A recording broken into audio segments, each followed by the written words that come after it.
తెలంగాణలో గ్రామ పంచాయతీ ఎలక్షన్ల కోలాహలం మొదలైంది. అయితే దాంతో పాటుగా బీసీ సంఘాలు కూడా ప్రభుత్వం పైన ఆగ్రహం వ్యక్తం చేస్తున్నారు. కాంగ్రెస్ పార్టీ ఏదైతే 42% రిజర్వేషన్ ఇచ్చి ఎన్నికలకు వెళ్తానని కామారెడ్డి డిక్లరేషన్ ఇచ్చిందో అది ఇవ్వకుండానే పార్టీ పరంగా కూడా ఇస్తామని చెప్పడం పైన కూడా బీసీ సంఘాలు ఆగ్రహం వ్యక్తం చేస్తున్నాయి. దీనిపై మనతో మాట్లాడడానికి మాజీ బీసీ కమిషన్ చైర్మన్ వక్లాభవనం కృష్ణమోహన్ ఉన్నారు. సార్ చెప్పండి, గతంలో కాంగ్రెస్ పార్టీ 42% రిజర్వేషన్లు ఇస్తామని బీసీ డిక్లరేషన్ కూడా చేసి ఎన్నికల్లో గెలిచింది.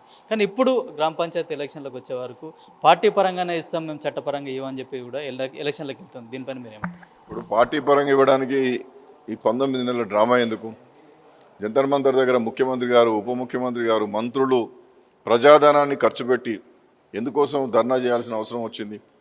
ధర్నాలో రాహుల్ గాంధీ గారు మొదలుకొని ఒక్క కాంగ్రెస్ పార్టీకి సంబంధించిన వాళ్ళు ఎందుకు పాల్గొనలేదు? 50% సీలింగ్ను మేము అధికారంలోకి వస్తే తీసేస్తామని చెప్పినటువంటి రాహుల్ గాంధీ గారు ఇండియా కూటమి ద్వారా 240 మంది లోక్సభ సభ్యులు ఉంటే ఒక్కనాడు ఉభయ సభలో ఎందుకు మాట్లాడలేదు? దీన్ని చాలా స్పష్టంగా గౌరవ ప్రజలందరూ కూడా అర్థం చేసుకోవాలి. 51 నుండి మొదలు పెడితే 2014 దాకా వాళ్ళే ఉన్నారు కదా. మధ్యలో 4-5-6 సంవత్సరాలు అటు ఇటు కాకుండా జనతాదళ్, యునైటెడ్ జనతాదళ్ తప్ప, నేషనల్ ఫ్రంట్ తప్ప. కాబట్టి ఎప్పుడు కూడా నెహ్రూ గారి నుంచి మొదలు పెడితే సోనియా గాంధీ గారి వరకు బీసీలకు మోసం చేయడం, దగా చేయడం, రిజర్వేషన్లు ఎత్తివేయడము, రిజర్వేషన్లు కల్పించడం అంటే సమాజాన్ని ముక్కలు చేయడం అని చెప్పి రాజీవ్ గాంధీ గారు మండల్ కమిషన్ తరపున రిజర్వేషన్లు ఇస్తున్నప్పుడు, విపి సింగ్ గారు ఇచ్చినప్పుడు రాజీవ్ గాంధీ గారు స్వయంగా లోక్సభలో ఫ్లోర్ లీడర్గా మాట్లాడినారు.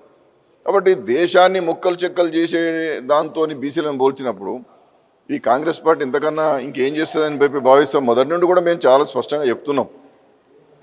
బీసీ సంఘాలు కావచ్చు, ప్రజలు కావచ్చు, ఈ రేవంత్ రెడ్డి కూడా కాంగ్రెస్ డిఎన్ఏనే మట్టిగా మాటలు చెప్పి ఓట్లు దండుకొని మోసం చేస్తాడు. ఆయనకు మీరు బ్రహ్మరథం పట్టరాదు, ఆయన దగ్గర పోయి శాల్వాలు కప్పరాదు, మహాత్మా జ్యోతిబాబులే విగ్రహం ఇవ్వరాదని చెప్పి చాలా స్పష్టంగా అనేక సందర్భాలు చెప్పాం. గవర్నమెంట్లో బీసీ కమిషన్ చైర్మన్గా పనిచేసినటువంటి వారిని, డెడికేటెడ్ కమిషన్ చైర్మన్గా చేసినటువంటి వారిని, నాకు తెలియదా ఏ ప్రభుత్వాలు ఎట్లా పనిచేస్తావు, 3 సార్లు మెంబర్గా పనిచేసినటువంటి వారిని, అదే కాంగ్రెస్ పార్టీలో 2 సార్లు నేను శాసనసభకు పోటీ చేసినటువంటి వాడిని. కాబట్టి ఇవాళ బీసీలకు ఏమైనా ఎవరైనా చేయాలంటే కేవలం భారతీయ జనతా పార్టీ, శ్రీ నరేంద్ర మోడీ గారి నాయకత్వం మాత్రమే చేస్తుంది. ఎందుకంటే పేదరికం విలువ తెలిసినటువంటి వాడు. గుజరాత్లో వడ్నాగర్ అనేటువంటి గ్రామంలో పుట్టినటువంటి ఆయన రైల్వే స్టేషన్లో ఛాయ్ అమ్ముకున్నటువంటి వ్యక్తి. పేదరికం అనేటువంటి కడు పేదరికాన్ని, కఠినమైనటువంటి పేదరికాన్ని చూసినటువంటి వాడు 3 సార్ల ముఖ్యమంత్రి, 3 సార్ల ప్రధానమంత్రి, ఒక్క అవినీతి మరక లేకుండా ఆనాడు ముఖ్యమంత్రిగా ఉన్నప్పుడు వైబ్రెంట్ గుజరాత్ను చేసినటువంటి వాడు, దాహార్తిని తీర్చినటువంటి వాడు, గుజరాత్ను పారిశ్రామిక వాడగా మార్చి యావత్ ప్రపంచాన్ని గుజరాత్ వైపు చూపించినటువంటి మహనీయుడుగా గుజరాత్ చరిత్ర పుటల్లోకి ఎక్కాడు. ప్రధానమంత్రి అయిన తర్వాత ఇవాళ వికసిత భారత్ 2047 దిశగా ఇవాళ ప్రధానమంత్రి గారు పనిచేస్తూ ఉన్నారు. ఒక బలహీన వర్గాల నుంచి, ఒక బీసీ వర్గాల నుంచి, ఒక గాండ్ల సామాజిక వర్గం నుండి ఎదిగినటువంటి ప్రధానమంత్రి పేదరికం తెలిసినటువంటి వాడు చేస్తాడా? రాజరికాలు చేసినటువంటి వాళ్ళు, వంశపారపర్యంగా అవకాశాలు వచ్చినటువంటి కాంగ్రెస్ పార్టీలో ఉన్నటువంటి వాళ్ళు చేస్తారా? ఆలోచన చేయండి. ఇవాళ ఈ ముఖ్యమంత్రి గారు, గౌరవనీయులు ముఖ్యమంత్రి గారు తన సామాజిక వర్గానికి సంబంధించిన వాళ్ళకే పెద్దపీట వేస్తూ ఉన్నాడు. మనం చూస్తూనే ఉన్నాం. ఎక్కడెక్కడో వాళ్ళని తీసుకొచ్చి వాళ్ళకు ఉన్నతమైనటువంటి పదవులు ఇస్తూ ఉన్నాడు. పబ్లిక్ సర్వీస్ కమిషన్లో ఇస్తూ ఉన్నాడు, ఆర్టీఐ కమిషనర్లుగా ఇస్తూ ఉన్నాడు. మీరు 42% అనేటువంటిది స్థానిక సంస్థలో విద్యా ఉద్యోగ రంగాల్లో మీరు ఇవ్వలేరనేటువంటిది మాకు తెలుసు. కానీ కనీసం మీ చేతిలో ఉన్నటువంటి నామినేటెడ్ పదవుల్లో కూడా మీరు ఇవ్వలేకపోతున్నారు కదా. కాబట్టి ఇదంతా కూడా ప్రజలు గమనిస్తూ ఉన్నారు. ఈ యొక్క రేవంత్ రెడ్డి గారి ప్రభుత్వం, ఈ యొక్క కాంగ్రెస్ పార్టీ ఎప్పుడు కూడా బీసీలకు న్యాయం చేయదు. కేవలము అరచేతిలో వైకుంఠం చూపించి అనవసరమైనటువంటి వాగ్దాలు చేసి ప్రజలకు మోసం చేసే ప్రయత్నమే చేస్తుంది తప్ప ప్రజలకు ఏమీ మేలు చేయదనేటువంటి విషయాన్ని తప్పనిసరిగా గమనంలో ఉంచుకోవాలని చెప్పి 42% ఇస్తామని చెప్పి 9 జీవో ఇచ్చి వెనక్కి తీసుకొని 42 ఇవ్వలేమని చెప్పి 46 జీవో ఇచ్చినటువంటి కాంగ్రెస్ పార్టీకి ఓట్లు ఇస్తారా? మన యొక్క శాశ్వతమైనటువంటి సమస్యల పరిష్కారానికి వచ్చే జనాభా గణనలో కులగణన చేయబోతున్నటువంటి ప్రధానమంత్రి శ్రీ నరేంద్ర మోడీ గారి నాయకత్వానికి సంబంధించినటువంటి భారతీయ జనతా పార్టీకి ఇస్తారా? ప్రజలు ఆలోచించుకోవాలి, యువకులు ఆలోచించుకోవాలి, కుల సంఘాలు ఆలోచించుకోవాలి. కులగణన కనుక సెన్సస్ కమిషనర్ గారి ద్వారా చేస్తే శాశ్వతమైనటువంటి పరిష్కారం వస్తుంది. చట్టబద్ధమైనటువంటి రాజ్యాంగబద్ధమైనటువంటి సెన్సస్ కమిషన్ ద్వారా చేయడం ద్వారా ఏమవుతుందంటే ఎవరెంతున్నారో తెలుస్తుంది, వారి జీవన ప్రమాణాలు తెలుస్తాయి, వారికి లభించినటువంటి పరిస్థితులు తెలుస్తాయి. ఆ లెక్కలన్నీ అన్ని రాష్ట్రాలకు ఇవ్వడం జరుగుతుంది.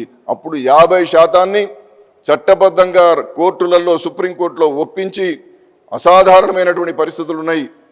జనజీవన స్రవంతిలో అసలే అభివృద్ధి చెందినటువంటి ఆధునిక అభివృద్ధిని అందుకున్నటువంటి సామాజిక కులాలు ఉన్నాయి. కాబట్టి ఈ 50% సీలింగ్ను ఎత్తివేయాలని చెప్పి కోరేటటువంటి ఒక అవకాశం కేంద్ర ప్రభుత్వానికి రాష్ట్ర ప్రభుత్వాలకు వస్తుంది. కాబట్టి ఈ విధంగా పేద వర్గాల యొక్క జీవన ప్రమాణాలు పెంచడానికి ప్రయత్నం చేస్తున్నటువంటి నరేంద్ర మోడీ గారి నాయకత్వాన్ని నమ్ముతారా?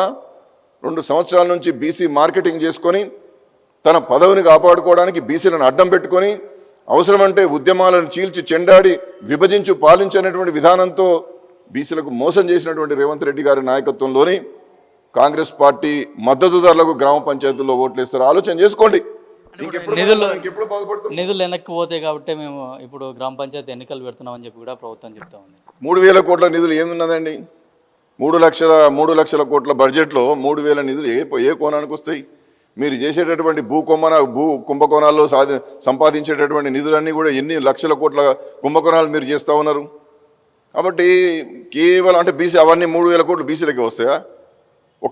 ఒక బల్బు పోతే బల్బు పెట్టలేనటువంటి వాడు, ఒక ట్రాక్టర్లో డీజిల్ పోయినటువంటి వాడు, పారిశుద్ధ్య కార్మికులకు జీతాలు ఇవ్వలేనటువంటి వాడు అసమర్థమైనటువంటి ప్రభుత్వాన్ని నడుపుతున్నటువంటి ముఖ్యమంత్రి, సమర్థుడైనటువంటి ముఖ్యమంత్రి.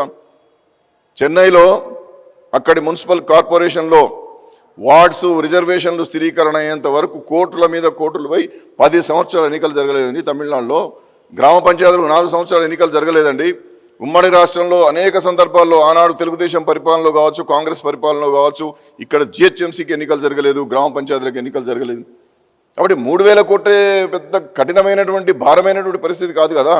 3 లక్షల కోట్ల వార్షిక బడ్జెట్లో 3,000 కోట్లు ఏ మూలకు సరిపోతాయి? ఎక్కడున్నాయి? కాబట్టి మీ అసమర్థతను కప్పిపుచ్చుకోవడానికి బీసీలను బూచిగా చూపిస్తూ బీసీలను దగా చేస్తూ మీరు ఎన్నికలకు పోయే ప్రయత్నం చేస్తూ ఉన్నారు. ఇది విఘ్నులైనటువంటి ప్రజలు గమనంలో ఉంచుకోవాలి, కుల సంఘాలు గమనంలో ఉంచుకోవాలి, తటస్థులైనటువంటి ప్రజలు గమనంలో ఉంచుకోవాలి. ఇచ్చినటువంటి హామీ ఎవరు ఇచ్చారు? 42% ఇవ్వమని మేము అడిగినావా? జనాభా తమాషా ప్రకారం కావాలన్నావు. నువ్వే కామారెడ్డిలో మీ ఎన్నికల సభలో చెప్పినావు. దాని తర్వాత మేమేనా నన్ను అడిగినావా?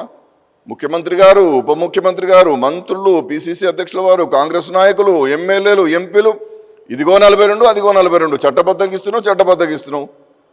ఏందండి ఎంత మోసం అండి ఇది? ఇప్పుడు కోట్ల కేసు ఉన్నా కూడా ఎలక్షన్లకు వెళ్ళడాన్ని మీరు బీసీ సంఘాలకు ఎట్లా చూస్తారు?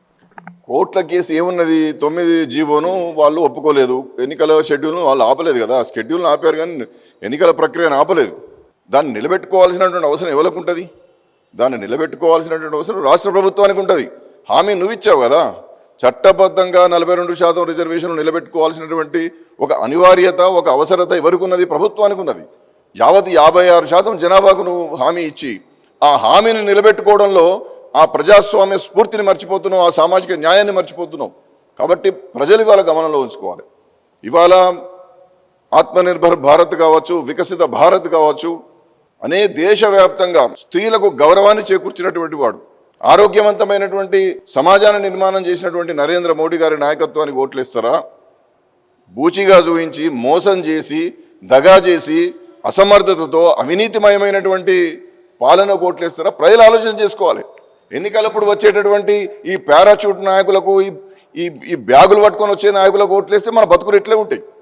మీ బీజేపీ తరపు నుంచి మీ బీసీ సంఘంగా మీ భవిష్యత్ కార్యాచరణ ఎలా ఉండబోతుంది?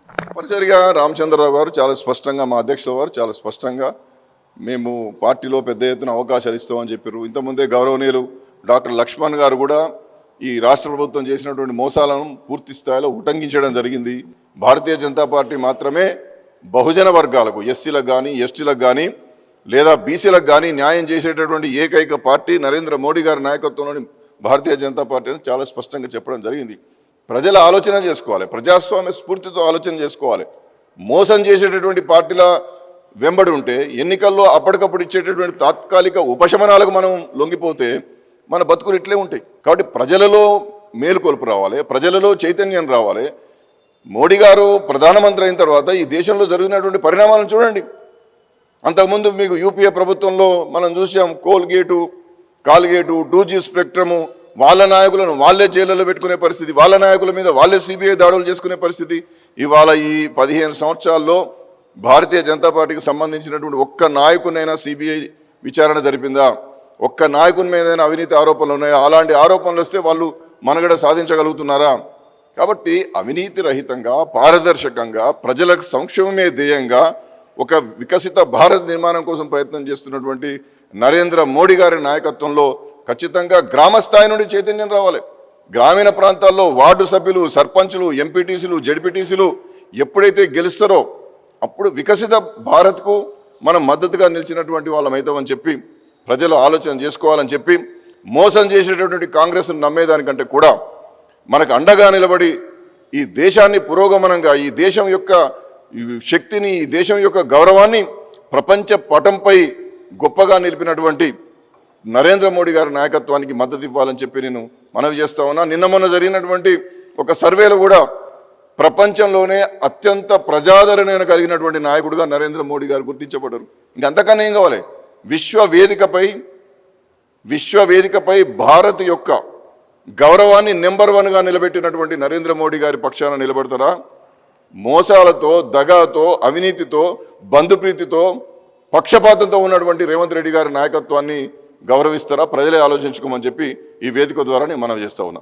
బీసీలకు ఎవరైతే న్యాయం చేస్తారో, బీసీల పక్షాన ఏ పార్టీ అయితే నిలబడుతుందో వాళ్ళకి ఓటేయాలని కూడా, భవిష్యత్తులో బీసీలు అభివృద్ధి చెందాలంటే కూడా ఇది ఒక మంచి అవకాశం అని చెప్పి కూడా మాజీ బీసీ కమిషన్ చైర్మన్ వక్లాపురం కృష్ణమోహన్ చెప్తున్నారు. కెమెరామెన్ కిరణ్ కుమార్, పల్లవి టీవీ, బీజేపీ ఆఫీస్, హైదరాబాద్.